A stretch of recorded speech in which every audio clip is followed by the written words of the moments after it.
គុណ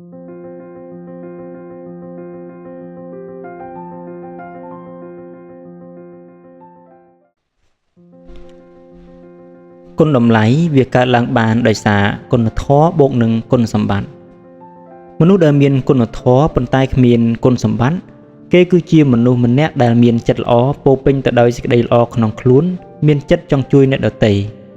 បើទោះបីជាខ្លួនមានជីវភាពខ្វះខាតយ៉ាងណាក៏ដោយគេនៅតែមានទឹកចិត្តចង់ជួយអ្នកដែលលំបាកជាងខ្លួននិងជាមនុស្សដែលស្អប់អំពើអាក្រក់នៅពេលឃើញមានរឿងអយុត្តិធម៌ម្ដងក្នុងចិត្តចង់ជួយគេខ្លាំងណាស់តែគ្មានសមត្ថភាពឬលទ្ធភាពនិងគ្មានគុណសម្បត្តិគ្រប់គ្រាន់ដើម្បីជួយដល់គេបានត្រឹមតែមានចិត្តចង់ជួយឬឈឺឆ្អាលតែមិនអាចធ្វើសកម្មភាពជួយបានដូច្នេះហើយត្រង់ចំណុចនេះយើងអាចគិតទៅមើលថាតើវាមានតម្លៃទេក្នុងការចង់ជួយមួយនេះបើគ្រាន់តែមានចិត្តចង់ជួយតែគ្មានសកម្មភាពក្នុងការជួយនោះប្រសិនបើមនុស្សល្ងងម្នាក់មានចិត្តចង់ជួយយើងហើយការជួយវាតម្រូវឲ្យគេធ្វើកិច្ចការធំដុំអ្វីមួយប៉ុន្តែដោយហេតុថាគេមិនមានសមត្ថភាពឬលទ្ធភាពក្នុងការធ្វើរឿងនោះការជួយមួយនោះវានឹងคล้ายទៅជារឿងមួយដ៏គ្រោះថ្នាក់ជាក់ជាមិនខានត្រង់ចំណុចនេះយើងទទួលស្គាល់ថាគេពិតជាមានចិត្តចង់ជួយយើងពិតប្រាកដមែនហើយយើងក៏ពិតជាគោរពនៅទឹកចិត្តរបស់គេពិតមែនដែរប៉ុន្តែយើងក៏មិនអាចឲ្យការងារធំនោះត្រូវគេបំផ្លាញដោយសារខ្វះសមត្ថភាពរបស់គេនោះដែរហើយចំពោះមនុស្សដែលមានគុណសម្បត្តិតែគ្មានគុណធម៌មនុស្សប្រភេទនេះពិតជាគ្រោះថ្នាក់ខ្លាំងណាស់ហើយថែមទាំងជាប្រភេទមនុស្សដែលរស់នៅនាំភាពចង្រៃដល់អ្នកដទៃថែមទៀតផងដូចមានពាក្យរបស់អ្នកប្រាជ្ញចិនម្នាក់ឈ្មោះស៊ូផ្តុងប៉បានបង្ហាញថាមនុស្សតូចតាចធ្វើរឿងថោកទាបគ្រាន់តែធ្វើបាបអ្នកជិតខាងតែប៉ុណ្ណោះប៉ុន្តែបើមនុស្សមានចំណេះដឹងធ្វើរឿងថោកទាបវិញនោះគឺជារឿងមួយដ៏គ្រោះថ្នាក់ដ៏ធំបំផុតដល់ប្រជាជននិងប្រទេសជាតិទាំងមូលមនុស្សខ្លះរៀនពូកែមានចំណេះដឹងទេពកោសល្យខ្ពស់តែបើគ្មានគុណធម៌ហើយនោះគេនឹងក្លាយទៅជាមនុស្សមានអំនួតក្រអឺតក្រទមអាត្មានិយមមនុស្សនោះពេលយកទៅធ្វើការអ្វីក៏មិនចេញជាប្រយោជន៍រួមបានដែរគឺមានតែប្រយោជន៍ផ្ទាល់ខ្លួនតែប៉ុណ្ណោះអ្នកបណ្ដោះបណ្ដាលដែលគ្មានគុណធម៌នោះជាមនុស្សដែលទទួលបានចំណេះដឹងនោះក៏នឹងក្លាយទៅជាមនុស្សដែលគ្មានគុណភាពនិងគ្មានសមត្ថភាពហើយក៏គ្មានប្រយោជន៍អ្វីសម្រាប់សង្គមដែរសរុបមកបើទោះបីជាមនុស្សមានគុណសម្បត្តិអ្វីក៏ដោយឲ្យតែមនុស្សនោះគ្មានគុណធម៌ក្នុងខ្លួនហើយទោះយកពួកគេទៅបម្រើការលើវិស័យអ្វីមួយក៏ដោយក៏មិនអាចចេញជាប្រយោជន៍រួមបានដែរគុណធម៌គឺជាចេតនានៃការចង់ជួយឬគឺជាការចែករំលែកអ្វីមួយដែលជាសេចក្តីសុខរបស់ខ្លួនទៅដល់អ្នកដទៃដោយមិនចង់បានផលតបស្នងឬប្រយោជន៍ទៅខ្លួនណាម្នាក់មកវិញឡើយ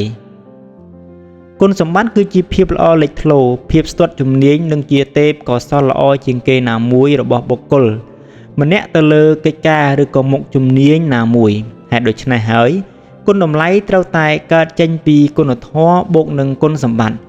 ហើយមនុស្សដែលមានគុណតម្លៃត្រូវតែជាមនុស្សដែលមានគុណធម៌និងមានគុណសម្បត្តិ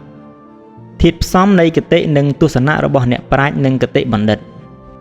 គំនិតទស្សនៈរបស់អ្នកប្រាជ្ញនិងបុគ្គលល្បីៗមានច្រើនដែលជាហេតុធ្វើឲ្យយើងពិបាកខ្លាំងក្នុងការបែងចែកឲ្យដាច់ថាជាគំនិតទស្សនៈមួយណាល្អឬមិនល្អនឹងអាចទទួលយកបានឬត្រូវយកវាមកកែប្រែឡើងវិញដើម្បីដោះស្រាយបញ្ហាទាំងនេះបានគឺយើងត្រូវតែសិក្សាពីធាតុផ្សំដែលអាចឲ្យយើងយកមកថ្លឹងថ្លែងទៅលើគំនិតទស្សនៈរបស់អ្នកប្រាជ្ញឬបុគ្គលល្បីៗអស់ទាំងនោះដូច្នេះសួរថាហេតុអ្វីបានជាយើងត្រូវស្វែងយល់អំពីធាតុផ្សំនៃគំនិតទស្សនៈដែលយើងចាត់ទុកថាវាពិតជាសម្ដីរបស់អ្នកប្រាជ្ញឬជាសម្ដីរបស់មនុស្សមានគតិបណ្ឌិតបានព្រោះវាមានប្រយោជន៍សម្រាប់ឲ្យយើងចេះដឹកនាំជីវិតនិងមានបញ្ញាក្នុងការដឹកនាំខ្លួនឯងឲ្យរួចផុតពីពាក្យបោកប្រាស់របស់ជនខិលខូចមួយចំនួនបានដូច្នេះហើយខាងក្រោមនេះគឺជាអត្ថប្រយោជន៍មួយចំនួននៃការស្វែងយល់អំពីធាតុផ្សំនៃគំនិតទស្សនៈទាំងនោះជប់សិនអ្នកមានឆ្ងល់ទេថាហេតុអ្វីបានជាខ្ញុំនិយាយថាខ្លះ ព្រោះវានៅមានប្រយោជន៍ច្រើនលើសលប់ផ្សេងទៀតដែលយើងទទួលបានពីចំណេះដឹងមួយនេះប្រយោជន៍នៃចំណេះដឹងមួយនេះទី1អាចជួយឲ្យយើងចេះបែងចែកថាគំនិតទស្សនៈណាមួយត្រឹមត្រូវឬមិនត្រឹមត្រូវនិងងាយស្រួលក្នុងការបែងចែកថាពាក្យណាគឺជាពាក្យខ្លឹមហើយពាក្យណាគឺជាពាក្យគតិបណ្ឌិតនៅក្នុងនោះទី2អាចធ្វើឲ្យយើងចេះវិតម្លៃទៅលើទស្សនៈផ្សេងៗរបស់មនុស្សសម័យមុននិងសម័យបច្ចុប្បន្នរួមទាំងអនាគតបានយ៉ាងត្រឹមត្រូវទី3អាចជួយឲ្យយើងស្គាល់ច្បាស់ថាគំនិតទស្សនៈនោះចេញពីអ្នកប្រាជ្ញបណ្ឌិតពិតឬក៏คล้ายៗដែលចេញពីការយល់របស់យើងផ្ទាល់ដោយមិនមានភាពស្រពេចស្រពិលតាមតែគេថាឬនិយាយតាមគ្នាហើយម្យ៉ាងទៀតអាចនិយាយបានថាមិនចេះតែស្គាល់តាមតែគេបង្វិលទី4អាចធ្វើឲ្យយើងចេះជ្រើសរើសសៀវភៅយកមកអានដែលអាចទទួលបានផលប្រយោជន៍ពិតប្រាកដពីសៀវភៅទាំងនោះដោយសារតែយើងចេះចម្រាញ់យកពាក្យខ្លឹមនៃសៀវភៅមកអនុវត្តឬម្យ៉ាងវិញទៀតយើងអាចដឹងច្បាស់ថាគោលគំនិតនៅក្នុងសៀវភៅនោះត្រូវឬក៏ខុសមានប្រយោជន៍ឬក៏អត់ហើយនៅពេលណាដែលយើងមាននៅចំណុចទាំងលើនេះនោះមានន័យថាវាជាជំហានមួយដែលអាចធ្វើឲ្យយើងមានការអភិវឌ្ឍយ៉ាងពិតប្រាកដហើយក្នុងនោះដើម្បីអាចឲ្យយើងចាត់ទុកថាគំនិតទស្សនៈនោះជាសម្ដីខ្លឹមឬជាសម្ដីបណ្ឌិតអ្នកប្រាជ្ញពិតប្រាកដមែនយ៉ាងហោចណាស់ត្រូវតែមានធាតុផ្សំ4យ៉ាងដូចខាងក្រោមនេះទី1គំនិតទស្សនៈណាដែលមិនមានភាពពឹសពុលសោកសៀតឌៀមដាមឆ្កឹះឆ្កៀលឌឺដងទី2គំនិតទស្សនៈដែលនិយាយទៅមិនជាប់អញវាមានន័យថាមិនជាប់ផលប្រយោជន៍របស់មនុស្សដែលបញ្ចេញគំនិតទស្សនៈនោះទី3គំនិតទស្សនៈនោះនិយាយទៅមិនធ្វើឲ្យមនុស្សកើតអញវាមានន័យថាមិនធ្វើឲ្យមនុស្សដែលយកគំនិតទស្សនៈនោះមកប្រើដើម្បីតែប្រយោជន៍ផ្ទាល់ខ្លួនប្រើដើម្បីប្រយោជន៍រួមអញស្មើនឹងប្រយោជន៍ផ្ទាល់ខ្លួនស្មើនឹងអាត្មានិយម4គំនិតទស្សនៈទាំងនោះបញ្ចេញទៅធ្វើឲ្យមនុស្សកើតឬក៏កើនបញ្ញាធាតុផ្សំនៃគតិនិងទស្សនៈរបស់អ្នកប្រាជ្ញឬបុគ្គលល្បីៗទី1គំនិតទស្សនៈណាដែលមិនមានភាពពឹសពុលសោកសៀតឌៀមដាមឆ្កឹះឆ្កៀលឌឺដងសម្ដីពឹសពុលសោកសៀតឌៀមដាមឆ្កឹះឆ្កៀលឌឺដងនេះជាសម្ដីរបស់មនុស្សអាក្រក់ហើយពាក្យរបស់មនុស្សប្រភេទនេះមាន2ទម្រង់ដូចជាសម្ដីផ្អែមល្ហែមតែបង្កប់ទៅដោយភាពឌឺដងពឹសពុលនិងមួយវិញទៀតគឺជាសម្ដីក្រោតក្រៀតសម្ដីក្រោតក្រៀតស្មើនឹងនិយាយប្រើពាក្យមិនពីរោះសម្ដីផ្អែមល្ហែមតែបង្កប់ដោយភាពឌឺដងពឹសពុលដែលជាហេតុធ្វើឲ្យអ្នកដែលទទួលរងនៅពាក្យសម្ដីទាំងនោះមានការឈឺចាប់ឬយើងអាចនិយាយមួយទៀតបានថានិយាយបញ្ឆិតបញ្ឈៀងដោយប្រើពាក្យផ្អែមល្ហែមក៏ប៉ុន្តែក្នុងចេតនាដើម្បីធ្វើឲ្យតែគេឈឺចាប់តែមួយមុខប៉ុណ្ណោះហើយមួយទម្រង់ទៀតគឺជាពាក្យសម្ដីក្រោតក្រៀតនិយាយចំអេះចំអាស់មិនពីរោះស្ដាប់ដោយក្នុងដួងចិត្តរបស់អ្នកនោះគឺដើម្បីធ្វើឲ្យតែគេឈឺចាប់តែមួយមុខប៉ុណ្ណោះអ្នកត្រូវដឹងថាពាក្យសម្ដីដែលមានភាពពឹសពុលសោកសៀតឌៀមដាមឆ្កឹះឆ្កៀលឌឺដងតែងតែជាហេតុដែលបណ្ដាលឲ្យមានអំពើហិង្សាផ្នែករាងកាយនិងផ្លូវអារម្មណ៍ជានិច្ចប៉ុន្តែមិនមែនរាល់ការនិយាយថ្មាស់តេះដៀលឌឺដងគឺសុទ្ធតែជាមនុស្សអាក្រក់នោះទេមនុស្សល្អក៏ចេះថ្មាស់ដៀលឬក៏ឌឺដងដែរគ្រាន់តែសម្ដីរបស់គេផ្ដោតទៅលើទង្វើមិនល្អទង្វើខុសឆ្គងរបស់មនុស្សនោះក្នុងចេតនាឈឺឆ្អាលនិងមានចិត្តព្រួយបារម្ភទៅដល់មនុស្សដែលខ្លួនថ្មាស់ដៀលឌឺដងឲ្យនោះមិនមែននិយាយដោយសារតែគំនុំឡើយចេតនារបស់គេគឺចង់ឲ្យមនុស្សដែលគេថ្មាស់ដៀលចេះកែប្រែខុសនឹងត្រូវនឹងទៅជាមនុស្សល្អវិញខុសពីមនុស្សអាក្រក់ចេតនារបស់មនុស្សអាក្រក់គឺចង់ឲ្យតែគេឈឺចាប់ក្តៅក្រហាយតែមួយមុខប៉ុណ្ណោះចំណែកឯការឌៀមដាមឆ្កឹះឆ្កៀលឌឺដងរបស់មនុស្សល្អវិញគឺមានពីរទម្រង់ដូចគ្នាទៅនឹងសម្ដីផ្អែមល្ហែមនិងសម្ដីក្រោតក្រៀតរបស់មនុស្សអាក្រក់ដែរប៉ុន្តែវាខុសត្រង់ចេតនាតែប៉ុណ្ណោះដូច្នេះហើយទើបធ្វើឲ្យយើងពិបាកបែងចែកចំពោះពាក្យសម្ដីទាំងនោះប៉ុន្តែអ្វីដែលងាយស្រួលនោះគឺយើងអាចសង្កេតមើលទៅលើចេតនារបស់បុគ្គលដែលបាននិយាយនោះបើម្នាក់នោះប្រើពាក្យឌៀមដាមឆ្កឹះឆ្កៀលឌឺដង នោះដាក់យើងក្នុងន័យប្រយោជន៍របស់គេនោះគេគឺជាមនុស្សអាក្រក់ហើយក៏ប៉ុន្តែប្រសិនបើគេប្រើពាក្យឌៀមដាមឆ្កឹះឆ្កៀលឌឺដងដាក់យើងដើម្បីប្រយោជន៍យើងនោះមានន័យថាគេមនុស្សល្អហើយដើម្បីឲ្យកាន់តែងាយយល់ជាងនេះទៅទៀតអ្នកត្រូវដឹងថាការថ្មាស់ដៀលរបស់មនុស្សអាក្រក់គឺចេតនារបស់គេមានតែមួយមុខគត់នោះគឺចង់ឲ្យយើងឈឺចាប់ដោយចេតនារបស់គេហើយចំណែកឯការថ្មាស់ដៀលរបស់មនុស្សល្អវិញគឺនិយាយសំដៅទៅដល់សកម្មភាពខុសឆ្គងឬសកម្មភាពមិនល្អណាមួយមិនមែនសំដៅតែបុគ្គលមួយមុខហើយចេតនារបស់គេគឺចង់ឲ្យមានការកែប្រែពីអាក្រក់ទៅល្អនិងពីខុសទៅត្រូវវិញទី2គំនិតទស្សនៈដែលនិយាយទៅមិនមានជាប់អញរាល់គំនិតទស្សនៈរបស់អ្នកប្រាជ្ញទាំងឡាយការនិយាយរបស់លោកគឺមានតែដួងចិត្តនៃការផ្ដល់ឲ្យតែមួយមុខគត់គឺគ្មានការចង់បានអ្វីត្រឡប់មកវិញគោលបំណងតែមួយគត់នោះគឺដើម្បីសកលលោកបានសុខដូច្នេះតើអ្វីទៅដែលយើងចាត់ទុកថាជាប្រយោជន៍ផ្ទាល់ខ្លួនមនុស្សខ្លះនិយាយខ្ញុំមិនចង់បានអំណាចតំណែងតួនាទីទ្រព្យសម្បត្តិគឺគេគ្រាន់តែចង់បានកិត្តិយសតែមួយមុខប៉ុណ្ណោះតើនេះជាអ្វីដែលមិនមែនជាប្រយោជន៍ផ្ទាល់ខ្លួនហើយមែនទេមិនមែនទេប្រយោជន៍ផ្ទាល់ខ្លួនគឺមានន័យថាអ្វីទាំងអស់ដែលធ្វើដើម្បីតែខ្លួនឯងមិនថាតែមាសប្រាក់អំណាចតំណែងតួនាទីឬក៏កិត្តិយសឡើយឲ្យតែធ្វើក្នុងចេតនាដើម្បីអញដើម្បីខ្លួនឯងគឺសុទ្ធតែជាប្រយោជន៍ផ្ទាល់ខ្លួនទាំងអស់ដោយព្រះពុទ្ធបានសម្ដែងអំពីលោកធម៌ទាំង8អញ្ចឹងរួមមានដូចជាលៀបកិត្តិយសសរសើរសុខនិងអត់លៀបអត់កិត្តិយសអត់សរសើរអត់សុខ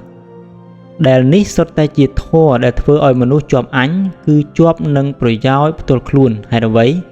នៅត្រង់នេះពិបាកយល់បន្តិចប្រសិនបើយើងនិយាយតែលៀបកិត្តិយសសរសើរសុខវាអាចនឹងងាយយល់ប៉ុន្តែបើនិយាយថែមថាអត់លៀបអត់កិត្តិយសអត់សរសើរអត់សុខដូចនេះពិបាកយល់បន្តិចមនុស្សខ្លះនិយាយថាខ្ញុំធ្វើនេះឬធ្វើនោះមិនចង់បានអ្វីទេប៉ុន្តែគាត់និយាយនេះដដែលប្រាប់គេគ្រប់គ្នាឲ្យតែគាត់បានជួបបែបនេះតើគាត់ជាប់ប្រយោជន៍ផ្ទាល់ខ្លួនឬមែនទេច្បាស់ណាស់គឺជាប់ហេតុអ្វីព្រោះគាត់ចង់ឲ្យគេសរសើរគាត់ថាជាមនុស្សល្អដូចក្នុងករណីមនុស្សដែលចូលចិត្តរំលឹកឲ្យគេដឹងថាខ្លួនអញ្ចឹងភាគច្រើនគឺជាមនុស្សប្រភេទខាងលើនេះឯងនិយាយដដែលខ្លាចគេមិនសរសើរខ្លាចគេមិនដឹងគុណខ្លាចគេមិនគិតថាគាត់ជាមនុស្សល្អឬជាមនុស្សដែលជួយអ្នកដទៃសរុបមករាល់គំនិតទស្សនៈណាក៏ដោយឲ្យតែមានលោកធម៌ទាំង8នៅក្នុងនោះគឺចាត់ទុកថាមិនមែនជាទស្សនៈខ្លឹមឬទស្សនៈអ្នកប្រាជ្ញបណ្ឌិតឡើយទី3គំនិតទស្សនៈនោះនិយាយទៅមិនធ្វើឲ្យមនុស្សកើតអញនៅក្នុងសង្គមឬប្រទេសមួយដែលសម្បូរទៅដោយមនុស្សអាត្មានិយមគិតតែពីប្រយោជន៍ផ្ទាល់ខ្លួនសង្គមឬប្រទេសមួយនោះនឹងគ្មានភាពរីកចម្រើនពិតប្រាកដឡើយហើយបើទោះបីជារូបភាពមើលទៅមានការរីកចម្រើនមែនក៏ដោយក៏ប៉ុន្តែមនុស្សដែលរស់នៅក្នុងសង្គមឬប្រទេសនោះគ្មានសេចក្តីសុខផ្លូវចិត្តឡើយសង្គមឬប្រទេសដែលសម្បូរទៅដោយមនុស្សអាត្មានិយមគិតតែពីប្រយោជន៍ផ្ទាល់ខ្លួនជាទូទៅការរស់នៅរបស់ប្រជាជននៃសង្គមឬប្រទេសនោះនឹងមិនមានភាពសម្បូរសប្បាយទៅតាមផ្នែកផ្លូវកាយឬផ្លូវចិត្តឡើយហើយមនុស្សដែលអាចរស់នៅក្នុងសង្គមឬប្រទេសមួយនេះដោយមានសេចក្តីសុខទៅរួចបានគឺមានតែមនុស្សឆ្លាតពូកែនិងមានភាពអាត្មានិយមតែប៉ុណ្ណោះឬក៏យើងអាចនិយាយបានថាឆ្លាតពូកែតែខាងរឿងថោកទាបព្រោះថាមនុស្សល្អពិតមិនអាចអោបដៃឈោមមើលមនុស្សជុំវិញខ្លួនលំបាកវេទនាកើតនោះទេហើយដូច្នេះហើយគំនិតឬទស្សនៈដែលធ្វើឲ្យមនុស្សកើតភាពអាត្មានិយមគឺគ្រោះថ្នាក់ខ្លាំងណាស់សម្រាប់សកលលោកព្រោះថាគ្រាន់តែជំងឺអាត្មានិយមនេះមួយក៏អាចធ្វើឲ្យសង្គមប្រទេសមួយរលាយបានដែរអ្នកត្រូវដឹងថាការផ្សព្វផ្សាយគំនិតទស្សនៈមួយដែលធ្វើឲ្យមនុស្សកើតអញកើតភាពអាត្មានិយមដោយប្រយោលឬក៏ដោយផ្ទាល់ខ្លួនសុទ្ធតែអាចហុចផលប៉ះពាល់ដល់សង្គមឲ្យមានគ្រោះថ្នាក់ធំដូច្នេះហើយ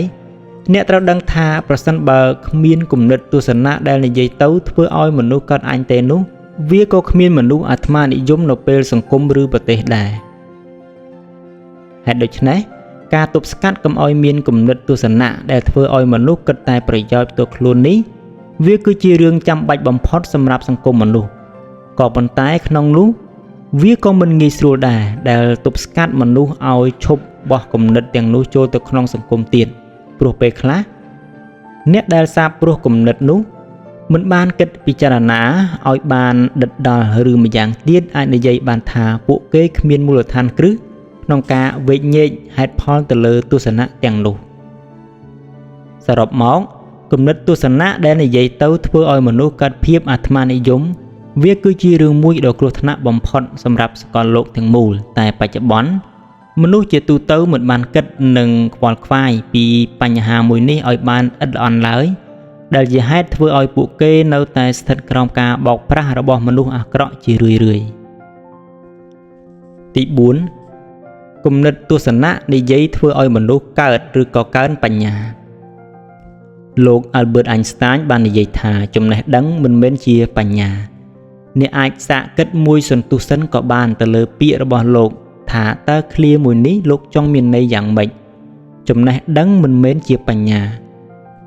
អ្នកអាចដាក់សៀវភៅចុះហើយបិទភ្នែកមួយសន្ទុះដើម្បីគិតពីឃ្លាមួយនេះហើយបន្ទាប់មកចាំមកមើលនៅការបកស្រាយដូចខាងក្រោម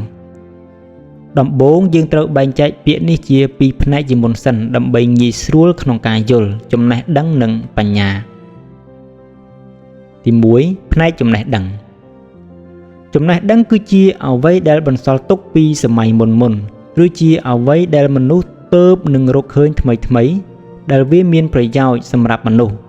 ដោយក្នុងនោះត្រូវបានគេបញ្ចូលចំណេះដឹងទាំងនោះក្នុងសៀវភៅវីដេអូអត្ថសំឡេងនិងខួរក្បាលរបស់មនុស្សហើយចំណេះដឹងត្រូវបានបែងចែកជាពីរទី1ចំណេះដឹងផ្នែកបច្ចេកទេសទី2ចំណេះដឹងផ្នែកគិតពិចារណានិងវិភាគវែកញែករកហេតុផលទី2ផ្នែកបញ្ញាបែងចែកជា3ទី1បញ្ញាថ្នាក់ចាំទី2បញ្ញាថ្នាក់គិតទី3បញ្ញាថ្នាក់ពាល់ត្រូវទី1បញ្ញាថ្នាក់ចាំគឺជាបញ្ញាថ្នាក់ទាបជាងគេព្រោះវាមានទូនាទីត្រឹមតែសម្រាប់កត់ត្រាទុកតែប៉ុណ្ណោះប៉ុន្តែសម្រាប់បញ្ញាមួយនេះមនុស្សភាគច្រើនឲ្យតម្លៃខ្ពស់ពេកដល់ថ្នាក់ហៅមនុស្សពូកែចាំថាជាមនុស្សអច្ឆរិយៈទី2បញ្ញាថ្នាក់គិតពិចារណាឬយល់គឺជាបញ្ញាថ្នាក់ខ្ពស់ជាងនិងប្រសើរជាងបញ្ញាថ្នាក់ចាំមនុស្សម្នាក់បើពូកែចាំប៉ុន្តែខ្សោយខាងផ្នែកគិតពិចារណាមនុស្សប្រភេទនេះពូកែបានតែទទួលពិន្ទុខ្ពស់តែប៉ុណ្ណោះតែពេលអនុវត្តការងារជាក់ស្ដែងភាគច្រើនគឺមិនសូវជាបានផលឡើយទី3បញ្ញាថ្នាក់ពាល់ត្រូវគឺជាបញ្ញាដែលមនុស្សត្រូវសម្រេចឲ្យបាននិងត្រូវមាននៅក្នុងខ្លួនដូច្នេះតើអ្វីជាបញ្ញាថ្នាក់ពាល់ត្រូវអញ្ចឹងចូលមើលឧទាហរណ៍ដូចខាងក្រោមនេះប្រសិនបើអ្នកកំពុងតែញ៉ាំផ្លែ strawberry ហើយស្រាប់តែមានមនុស្សម្នាក់ទៀតមកសួរបងតើ strawberry នេះមានរសជាតិយ៉ាងម៉េចហើយអ្នកតបថាវាមានរសជាតិជូរតិចតិចហើយម្នាក់នោះក៏តបវិញថាតើរសជាតិជូរបែបម៉េចទៅបងតើវាជូរដូចស្វាយដូចអំពិលដូចក្រសាំងឬក៏ដូចក្រូចឆ្មាពេលនោះអ្នកនិយាយថាមិនមែនទាំងអស់គឺវាជូរបែប strawberry នឹងឯងហើយគេនៅតែសួរថាជូរបែប strawberry នឹងជូរយ៉ាងម៉េចទៅបងពេលនោះអ្នកក៏ឈប់និយាយហើយក៏ហុច strawberry នោះឲ្យគេញ៉ាំនៅពេលដែលគេបានញ៉ាំពេលនោះគេទទួលដឹងពីរសជាតិជូរពិតប្រាកដនៃផ្លែ strawberry នោះហើយនេះគេហៅថាពាល់ត្រូវផ្នែករសជាតិសរុបមកគំនិតទស្សនៈរបស់អ្នកប្រាជ្ញបណ្ឌិតនិយាយគឺធ្វើឲ្យមនុស្សកើតឬក៏កើនបញ្ញាកាត់បន្ថយភាពអាត្មានិយមកាត់បន្ថយអំនួតកាត់បន្ថយភាពជឿនិងចូលខ្លាយជាមនុស្សម្នាក់ឈ្នះចិត្តអាក្រក់របស់ខ្លួន